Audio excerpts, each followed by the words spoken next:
Selamat datang di Beetle Channel, semoga kita bahagia. Jangan lupa subscribe, like, komen dan share agar channel ini semakin berkembang.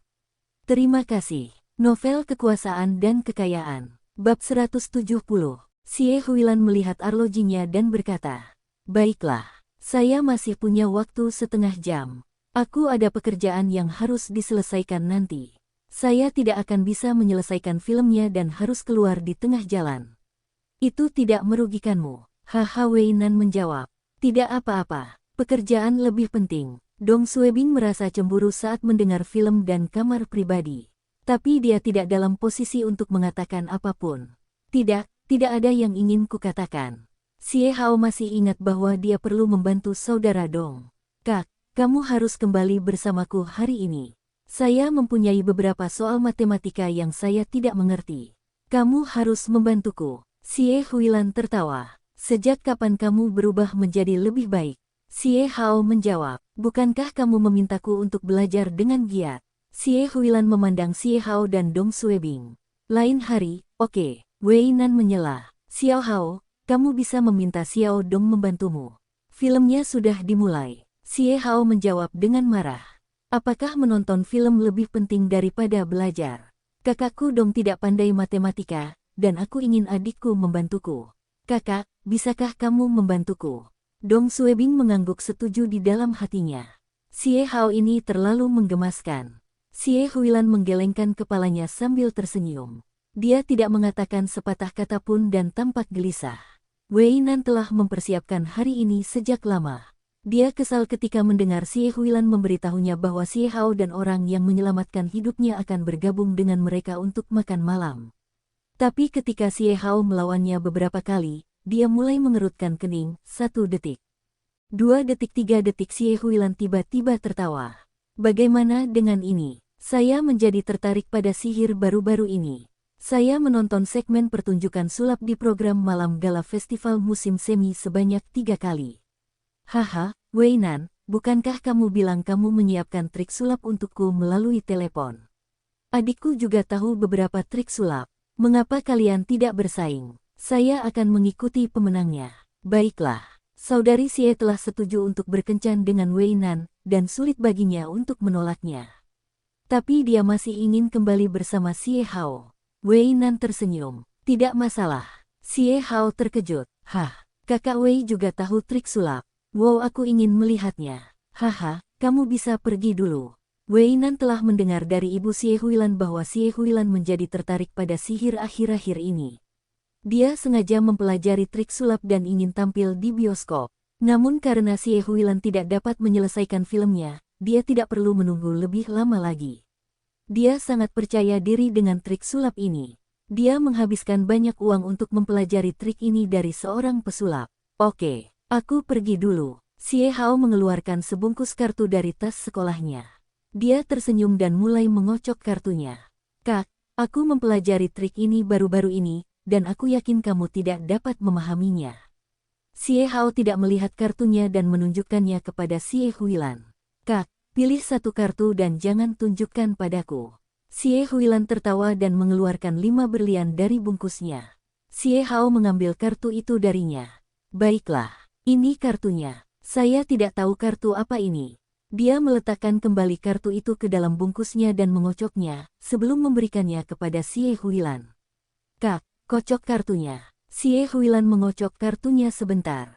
"Baiklah, oke. Sekarang, saya akan memilih kartu yang baru saja Anda pilih dari paketnya." "Haha, kamu tidak percaya padaku, kan? Perhatikan baik-baik." Xie Hao dengan percaya diri mengambil tumpukan kartu menghadap ke bawah, dan mulai melemparkan kartu itu satu per satu ke atas meja. Tiba-tiba dia berhenti dan membalik kartu teratas. "Ini adalah kartu yang kamu pilih. Itu adalah berlian 5. Dong Suebing juga berharap Xie Hao menang. Bagaimanapun, dia membantunya. Dia segera bersorak. "Bagus. Tapi," kata Wei Nan, "hahaha, kamu tidak melihat kartu itu saat mengambilnya dari Huilan. Tapi Anda menggunakan kuku Anda untuk membuat tanda di bagian belakang kartu. Apakah saya benar?" Dia mengambil kartu itu, dan ada bekas kuku di belakangnya. "Begini caramu memilih kartu sebelumnya, kan?" Dong Suebing mengutuk dalam hatinya. Orang ini tahu barang-barangnya. Xie Huilan tertawa. Oh begitu. Setelah terekspos, Xie Hao menjadi marah.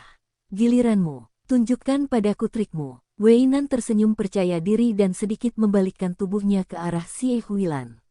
Dia kemudian mengeluarkan sapu tangan hitam dari saku jasnya.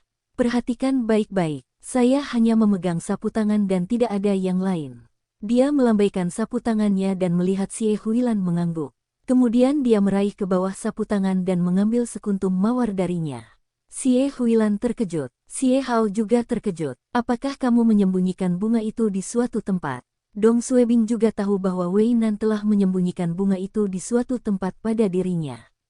Kalau tidak, tidak akan muncul secara tiba-tiba. Tapi dia tidak tahu di mana dia menyembunyikannya. Wei Nan tersenyum dan mengulurkan mawar itu. Huilan, ini untukmu. Xie Huilan tertawa. Menarik, saya sudah melihatnya beberapa kali di TV tetapi masih belum tahu siapa yang melakukan trik ini. Haha, ini membuka mata. Dia berhenti sejenak dan berkata, Xiao Hao, kamu seharusnya puas sekarang. Ayo pergi dan menonton filmnya. Tapi setelah filmnya selesai, kamu harus memberitahuku tentang trikmu. Oke, Dong Suebing melirik Wei Nan. Brengsek, orang ini mampu pamer. Saudari Xie sepertinya sangat tertarik dengan trik sulap. Tunggu, Xie Hao tidak mau menyerah. Kak, kamu bilang kamu akan mengikuti siapapun yang memiliki trik sulap terbaik. Kakak Dong masih belum tampil. Xie Hao memandang Dong Suebing. Saudara Dong, tunjukkan pada kami sebuah trik. Dong Suebing tercengang. Dia juga ingin melakukan sesuatu, tapi dia tidak tahu trik apapun. Xie Huilan dan Wei Nan tahu dari penampilan Dong Suebing. Mereka tersenyum dan berdiri, bersiap untuk pergi. Tunggu, tunggu. Xie Hao melihat sekeliling dan melihat pasangan berusia 30-an di meja terdekat. Mereka seharusnya berkencan dan baru saja selesai makan. Ada sebuket bunga dan sebuah kotak kecil, terbungkus rapi. Kotak itu, jika kakak Dong bisa menebak apa yang ada di dalam kotak itu dengan benar, maka kakak akan pergi bersamanya. Wei Nan mengerutkan kening. Xiao Hao, kamu tidak perlu membiarkan Xiao Dong menebak, dan aku bisa memberitahumu jawabannya sekarang. Ada cincin berlian di dalam kotak itu. Dong Suebing juga tahu bahwa Xie Hao berusaha mempersulitnya. Tapi selain cincin berlian, apalagi isi kotak itu? Pria itu pasti sedang melamar wanita itu. Xie Huilan tersenyum. Pasti ada cincin berlian di dalam kotak itu. Ini tidak disebut sihir. Itu masuk akal. Xie Hao memutar matanya dan tetap diam. Tiba-tiba, Dong Suebing tersenyum dan berkata, sebenarnya itu bukan cincin berlian. Ini adalah koin 1 yuan tahun 1992. Haha, Xie Huilan dan Wei Nan tidak memikirkannya dan tertawa bersama Dong Suebing. Mereka mengemasi barang-barang mereka dan hendak meninggalkan restoran. Xie Hao berbisik, kakak Dong, aku sudah mencoba yang terbaik. Dong Suebing menepuk pundaknya. Terima kasih. Mereka semua berdiri dan hendak pergi. Pria di meja terdekat itu tiba-tiba membuka bungkus kado kecil itu, dan itu adalah sebuah kotak kayu kecil. Dia tersenyum pada wanita itu dan berkata, apakah kamu masih ingat bagaimana kita bertemu? Wanita itu memandang pria itu dengan bingung. Pria itu melanjutkan, beberapa tahun yang lalu, saya menjatuhkan sesuatu di persimpangan, dan Anda membantu saya mengambilnya. Saat itulah kami saling mengenal. Tanpa hal ini, kita tidak akan bersama. Saya telah menyimpannya selama 5 tahun. Hari ini, saya akan membiarkan Anda menyimpan barang ini untuk saya. Ini adalah tanda cinta kami. Xie Huilan dan Wei Nan menoleh. Xie Hao juga melirik ke meja itu. Dong Suebing adalah satu-satunya yang memiliki senyuman di wajahnya dan tidak menoleh. Pria itu membuka kotak itu, dan di dalamnya terdapat benda berwarna perak mengkilat. Di bawah lampu kandil, semua orang bisa melihat apa yang ada di dalam kotak itu. Itu bukanlah cincin berlian, kalung, atau anting-anting. Isinya koin perak 1 yuan mengkilat. Xie Huilan tercengang, Wei Nan tercengang, Xie Hao juga tercengang. Xie Hao tidak percaya dengan apa yang dilihatnya. Dia ingat saudara Dong mengatakan itu adalah koin, dan dia terdengar seperti sedang bercanda. Dia membeku sekitar 3 detik sebelum bertanya. Koin itu tahun berapa? Pria itu ketakutan dan memperhatikan sekelompok orang memandangnya. Kenapa kamu menanyakan itu padaku?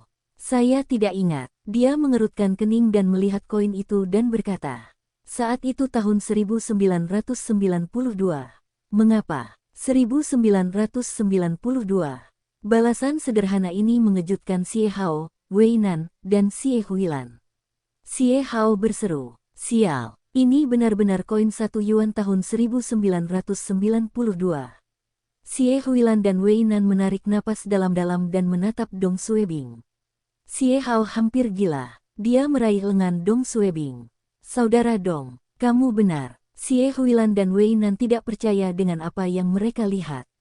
Kotak itu sudah dibungkus, dan Dong Suebing belum pernah berbicara dengan pria itu sebelumnya. Xie Hao telah menyebutkannya secara acak, dan bahkan pemilik kotak itu tidak mengetahui tahun koin tersebut. Bagaimana Dong Suebing tahu itu berisi koin 1 yuan, dan dia juga tahu itu koin tahun 1992. Ini konyol. Mereka meninggalkan restoran dalam keadaan tertentu, dan di pintu masuk, Xie Hao dengan cepat bertanya. Saudara Dong, beritahu saya. Bagaimana kamu mengetahui apa yang ada di dalam kotak itu? Dong Suebing tertawa. Itu ajaib. Beberapa trik tidak dapat dijelaskan. Aku tidak bisa mengaturnya. Xie Huilan tersenyum. Dia sangat menyukai trik sulap Dong Suebing. Kamu juga tahu trik sulap? Dong Suebing mengangguk. Aku baru tahu beberapa trik. Ini benar-benar membuka mata. Saya belum pernah melihat trik sulap seperti itu seumur hidup saya. Ini bahkan merupakan pertunjukan dadakan.